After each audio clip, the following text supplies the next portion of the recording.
general relativity, step by step. I've been considering this particular line element minus f of r dt squared plus, no, that's a g of r dr squared plus r squared d theta squared plus r squared sine squared theta d phi squared. So there it is, and I'm going to write it out in a matrix format as well because it'll be nice to refer to later on.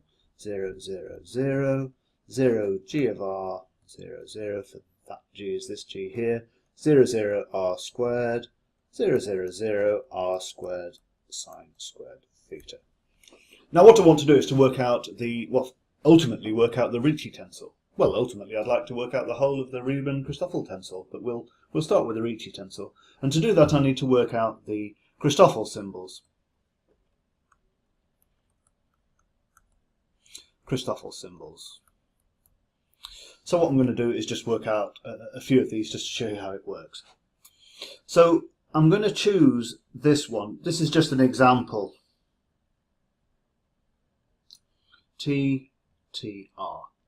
So I'm just going to work out what that is. So that tells me that alpha equals T because it's the top one, beta equals T because it's this index here, and gamma equals R.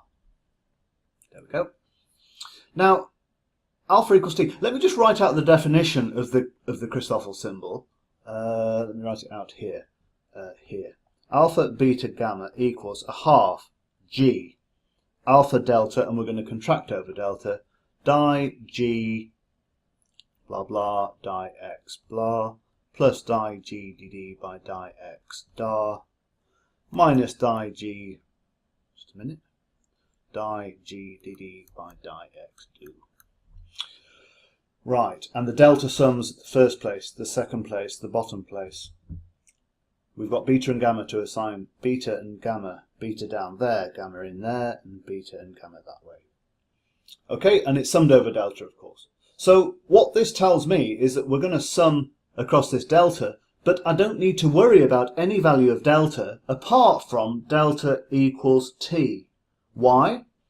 Because the metric tensor itself is diagonal. Actually, yeah, that's g with the lowercase, but of course because it's diagonal ij, it's still the matrix inverse is still a diagonal matrix. So that tells me that delta equals t because it's the only non-zero component on its row, one column.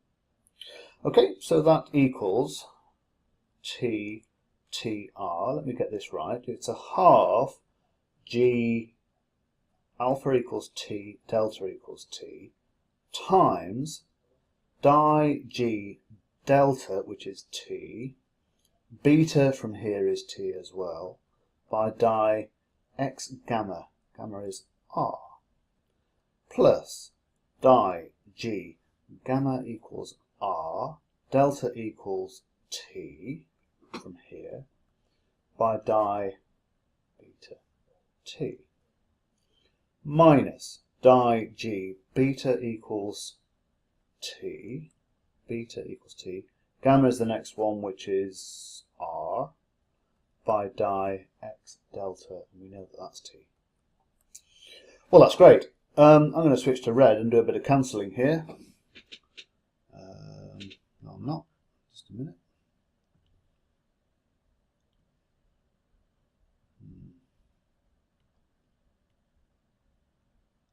Oh, well, I don't appear to be able to change to red. Never mind. This term is identically 0 for two reasons. First of all, because we're considering an off-diagonal element of the metric tensor. It's this one here, I think, which is 0, constant. And secondly, because we're differentiating with respect to time. And I set up the original element here so that there was no time dependence in any of the entries. Likewise, this one's 0 for the same reason. So we are left with a half g superscript tt di g lower subscript tt by di r equals a half we invert this matrix here, so when we invert a diagonal matrix, we just invert the diagonal elements, and so it's going to be minus 1 over f of r times di by di r of dtt, which is just f of r.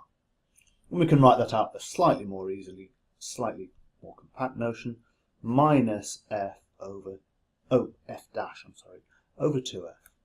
And that is the first, not the first one, but just this random example, which I chose carefully to be non-zero. However, you can see that there's quite a lot of work here, because there are potentially at least 4 times 4 times 4 equals 64 terms. I guess we know that they're symmetrical in the lower terms. So we've got potentially 32 of these things to work out. And this one's a relatively straightforward one. When you start fooling around with sines and d-phis and r-squareds, it suddenly gets a lot harder. It's not hard. It's just involved algebra, which is very easy to make a mistake. But fundamentally, it is an algorithmic process. All you need to do is to keep your wits about you and write down all these other terms. And so we could, in principle, calculate any other term. We could put theta, phi, t if we wanted. I don't know what that is offhand, but we could work it out using the same method. Well, that's not terribly edifying. So what I'm going to do in the next screencast, I'm going to stop here. In the next screencast, I'm going to use symbolic computational software to evaluate these things, to save me the bother, basically, because it's not very edifying or informative or instructive to derive all of them by hand. So I'm just going to use software. Stop there. Stop, stop, stop, stop, stop, stop.